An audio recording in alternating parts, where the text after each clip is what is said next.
Fala, nação rubro-negra, mais uma goleada no Maracanã. O Flamengo se impôs, o time praticamente inteiro jogou bem. Ayrton Lucas jogou pra caramba na esquerda, conseguiu suprir a ausência de Alexandro, dupla de zaga bem, dupla de volante bem, De La Cruz e Pulgar, Arrascaeta, Pedro. Felipe Luiz rasgou o verbo, rasgou elogios. Eu vou trazer as principais falas da entrevista coletiva após-jogo. Flamengo goleou o Corinthians no Maracanã e foi a 14 pontos. Palmeiras perdeu pro Bahia dentro de casa, gostosinho. E o Flamengo é líder isolado, 14 pontos contra 13 do Palmeiras. É isso, segue o líder. Vamos ver as principais falas de Felipe Luiz. Antes de tudo, eu te peço, se inscreve no canal se você é flamenguista fanático e não quer perder nada sobre o Mengão. Bora ver o que o Felipe falou. Se inscreve no canal, hein? Felipe, tudo bom? Aqui, Lário Dalfovo da Flamengo TV. Felipe, você ainda vai certamente responder bastante sobre as questões ofensivas que deram certo hoje, mas agora são 5 jogos consecutivos sem sofrer gols, né? 3 vitórias no período em que desde que o Flamengo perdeu pela Libertadores. O que significa pra você 5 jogos consecutivos sem sofrer gols? Bom, primeiro nível tá muito alto. Alô, agora. Primeiro nível dos jogadores, que são muito bons. Depois a concentração, o comprometimento defensivo deles, que é muito, o nível de comprometimento e de estudos deles mesmo, né, com os próprios erros e com os acertos é muito alto. Eles mesmos se cobram, eles mesmos vêm perguntar para mim o que poderia ter feito em tal jogada, como poderia ter solucionado. Então esses debates ajudam muito a fase defensiva, e eu penso que uma equipe que um ataque ganha jogos, mas a defesa ganha campeonatos. Sempre penso isso e dou um valor muito importante para a fase defensiva da equipe. Isso não quer dizer que é a última linha, quer dizer que são os 11, né, que jogam, que são importantes na fase defensiva, e todos têm que participar e tem a sua função também defensivamente. Tá muito alto ainda, não tem como baixar? Alô, tá bom, vamos embora. Felipe, boa noite, Gabriel Reis, Placar TV e Paparazzo Rubro-Negro. Queria te perguntar sobre o desempenho do Ayrton Lucas. A gente percebeu ele fazendo uma grande partida, não só hoje, já vem melhorando, e eu percebi um detalhe, ele muito bem na jogada defensiva aérea, né? E era uma pequena deficiência que a gente percebia, que algumas jogadas aconteciam, e a gente percebe algumas coisas que já dá pra ver que tem ali bastante do seu trabalho, como por exemplo o Pulgar, o De La Cruz, que não podiam tomar cartão amarelo e não tomaram cartão amarelo, e uma partida também, gostaria que você falasse sobre essa partida que o Pulgar fez hoje, né? Acho que o time inteiro foi muito bem, mas a partida do Pulgar foi impressionante. Bom, a partida do Ayrton, mais uma vez, foi muito, muito completa, muito boa, muito sólida. Esse ponto que você citou sobre a fase da defesa da área é uma coisa que ele mesmo se cobrava, porque a torcida, não a torcida, não, senão todo mundo meio que pegava no pé dele, mas muito, eu falei pra ele, né, tem que ter as ideias claras dentro da área, quem que são as prioridades para ele defender, não dá para defender tudo, o lateral sempre fica sobrecarregado e ele gosta de treinar, perguntar e melhorar. Então nesse ponto aí, mérito é dele. E segundo, existem jogadores que crescem com determinados tipos de estruturas diferentes, né? A gente olha para o Ayrton, ele teve uma fase incrível aqui com o Vitor Pereira, na qual com o corredor aberto, mas eu acredito que para recuperar a melhor versão dele fosse juntar e diminuir as relações e fazer ele ter mais linhas de passe para poder simplificar um pouco o jogo dele, e ele veio se sentindo melhor. Mas assim, o jogo que ele fez contra o Vasco foi top, foi contra a LDU, foi muito, muito, muito bom, realmente. Contra a LDU, na fase defensiva, foi um jogo assim, que fazia muito tempo que eu não vi ele fazer, e um jogador que recupera a confiança, recupera a hierarquia que ele tem dentro do grupo, dentro desse elenco, e não podemos esquecer que é um jogador de seleção. Mais uma lição para todos, nós, vocês e torcida, de que um jogador ele não desaprende, né, de jogar, né? Ele só precisa de tempo, carinho, e ele vai recuperar a melhor versão em tempos, né? Ele, o Wesley, todos eles demonstraram isso para nós, então fica a lição aí. E o Eric mais uma vez, um jogo extraordinário. O Eric é fora de série, jogador fora de série. Boa noite.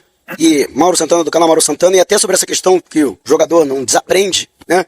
Tivemos mais uma vez a presença do Pedro, dessa vez como titular pela primeira vez, depois desse longo período de recuperação. Queria que você falasse a respeito desse processo que culminou com a primeira partida dele como titular, como é que você tomou essa decisão, né?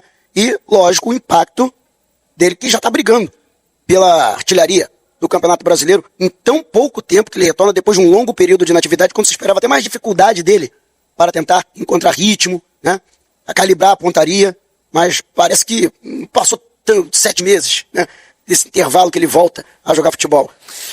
Realmente me parece que ele tenha ficado fora, né? Isso com a bola, né? Com a questão fina com a bola, ele tá incrível e a gente via isso nos treinamentos, né? Os próprios médicos tinham que frear ele porque ele estava vindo muito bem nessa recuperação, mas existem prazos e era importante ele cumprir esses prazos. E agora nós temos que continuar com essa sequência de minutos para ele. É um jogador muito determinante, muito diferente nas áreas, na área. Ele faz a diferença, é um cara que é decisivo e eu acredito que venha a potencializar ainda mais o nosso ataque. Tem o mesmo conteúdo que os outros jogadores em vídeo, porém no campo menos. Então existem alguns movimentos ainda que nós temos que fazer, automatizar mais para ele e para que a equipe possa entender a forma de jogar que ele tem. E eu não tenho dúvida que ele vai elevar mais ainda o nível do nosso ataque, que tá muito forte. Então, fico muito feliz pela partida dele. E agora vamos recuperar mais essa parte física. Ele mesmo sabe que fisicamente não tá a 100%, mas conseguiu ser titular hoje, conseguiu fazer um jogo muito bom, muito bom. E vamos esperar que ele siga nessa evolução aí, porque é um jogador de Copa do Mundo, né? Todo mundo sabe. Felipe, boa noite. Natália Brasil aqui, Rádio Roquete Pinto. O Flamengo teve a goleada contra o Juventude 6-0, depois teve 2 empates sem gols e hoje voltou a ter um placar muito elástico 4-0. A gente já ouviu, né, tanto da torcida quanto da imprensa, comentários a respeito da dificuldade do Flamengo em alguns momentos em fazer gol, mas a gente viu recentemente 2 grandes goleadas. Ao que você acha que pode estar acontecendo? Algum posicionamento tático da sua escolha? O que você acha que pode estar tendo essas oscilações entre uma goleada e jogos onde o Flamengo não conseguiu marcar?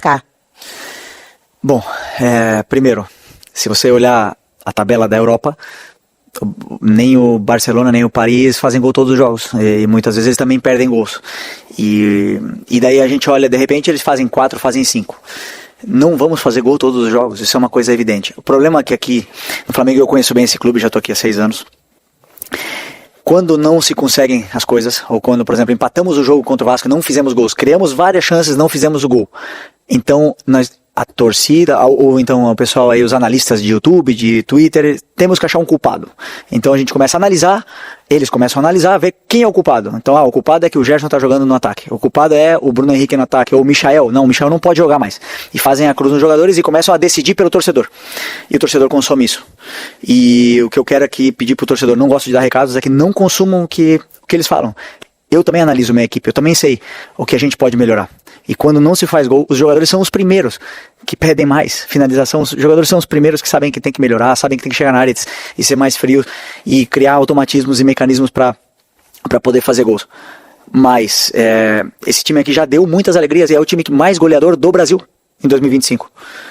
E um dos menos goleados.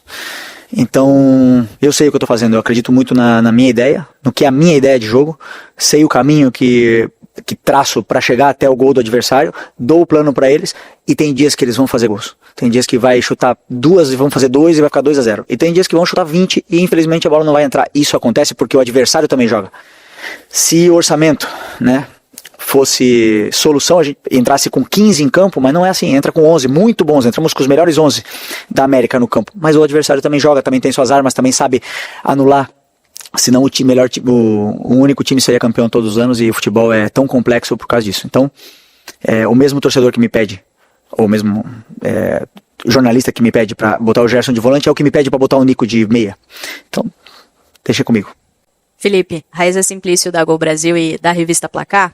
Eu queria que você falasse um pouquinho sobre a tua dupla de volantes, Eric Pulgar e Nico de la Cruz. Eles parecem que tem uma sintonia absurda. Hoje, observando um pouco do jogo, eles jogaram muito. No gol do Pedro, no primeiro gol, o Nico sai correndo para fazer a pressão no Hugo Souza. Teve várias jogadas também do Pulgar com o Pedro fazendo a parede. Ele faz um lançamento pro Arrascaeta que não estava impedido, mas o árbitro acabou dando impedimento. Enfim, eu queria que você falasse um pouco dessa química, né, entre esses dois jogadores. Como você conseguiu construir essa química entre eles dois?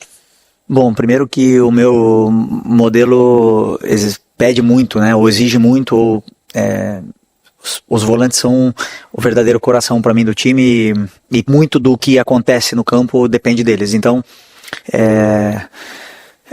os 4 volantes mais o Gerson, quinto, são os jogadores que podem jogar aí.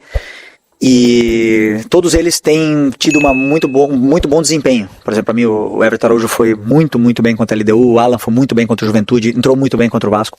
Então eles têm tido um grande desempenho. O Eric e o Nico eles tiveram mais minutos ultimamente, jogaram juntos mais tempo. Portanto, eles desenvolveram dentro do campo essa química, porque o jogador vai se conhecendo, vai sabendo o que o companheiro faz, gosta e aonde ele gosta de se movimentar, e eles se entendem muito bem. Isso é para fora, né? Para dentro eu já me apego a muitos outros aspectos além da posse de bola. Para mim são outros aspectos de cobertura, de detalhes mesmo micro do jogo que eles são muito completos, eles dão muito à equipe, eles cobrem muito a zona do campo e fazem com que a equipe com e sem bola sempre esteja melhor posicionada. O Nico vem tendo um desempenho muito alto e um ritmo de jogo muito alto também, coisa que eu achava que ele tinha que melhorar do ano passado quando eu cheguei aqui, que era essa intensidade dos 90 minutos, e hoje ele já consegue fazer muito bem. Então continuar com esse cuidado aí para que eles possam continuar dando muito para a equipe, que eles são muito importantes. Felipe, boa noite. O companheiro que acabou até entrando um pouquinho nesse tema, eu queria, por mais mal-humorado que pareça, queria falar um pouquinho sobre aquele período entre talvez os 15 minutos e o segundo gol do Flamengo. O que, na verdade, você tira daquele momento? Assim, você enxergou algum movimento do Corinthians? Não sei se me pareceu um período que o Carrilho mudou um pouquinho o lugar onde ele pegava a bola, onde ele se posicionava, mas também principalmente um momento em que a pressão ela não conseguia encaixar tanto e o Corinthians ficou mais confortável com a bola. Esse Flamengo parece ser muito melhor sempre que ele consegue pressionar o adversário, e até mais do que ele constrói de trás, embora ele construa bem de trás. Havia uma dúvida um tempo atrás, como será quando houver Pedro e Arrascaeta juntos para sustentar uma pressão? Você relaciona esse período a alguma coisa à presença desses dois, ao movimento do adversário? Você tem alguma dúvida que o time é capaz de manter jogos de muita pressão com os dois fazendo essa primeira pressão do time?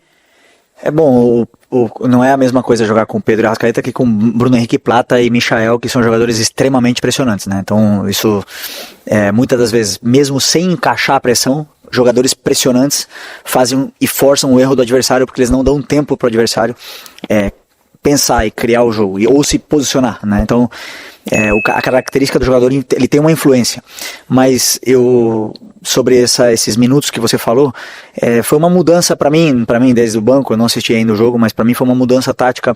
O Memphis descia, formava um losango, o Romero abria, Yuri do outro lado, e formava um losango no meio com Ranieri, Bidon, Carrillo e Memphis, e isso sobrecarregou nossos volantes. Então eu não estava conseguindo dar a informação, porque é um pouco mais complexo, porque eram muitos jogadores envolvidos na solução desse problema, e aí acabamos sofrendo um pouco sem a bola, né? Mas o nosso time sabe sofrer também. Temos uma última linha de 4 jogadores que sabem jogar alto, com coragem, e nesse período eles tiveram uma chance de gol num cruzamento, que é como os adversários tentam chegar contra a gente, a maioria, né? Por cruzamentos ou por contra-ataque.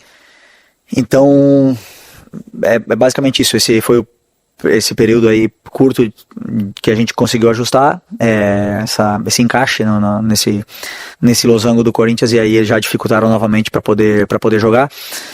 Como também a sua companheira acho que citou, o Nico tem um papel muito importante nessa pressão, porque é um cara que é muito pressionante também, e aí tudo melhorou quando os encaixes se ajustaram e os jogadores conseguiram voltar até a bola, que é importante. É isso aí, pessoal. Essas foram as principais falas de Felipe Luiz na entrevista coletiva após essa goleada maravilhosa no Maracanã contra o Corinthians. O Flamengo assume a ponta do campeonato de novo, já que o Palmeiras perdeu. O Flamengo agora está um ponto na frente do Palmeiras na liderança, tranquilão, e segue o líder. O que você achou? Eu, no vídeo anterior, falei que o Flamengo ia vencer de 2-0, gol de Arrascaeta e gol de Pedro. Acertei quem faria os gols, Arrascaeta e Pedro, mas acabou sendo um placar mais elástico. O Flamengo ganhou de 4-0 e agora é tudo alegria. Vamos se preparar para a Copa do Brasil na quarta-feira contra o Botafogo da Paraíba. É isso aí, pessoal. Se você gostou desse vídeo, tá com o dedo no like. Também se inscreve no canal para você não perder nada do Mengão mais querido, porque eu trago vídeos todos os dias. Tamo junto, compartilha esse vídeo com teu amigo rubro-negro para seguir o líder. Forte abraço.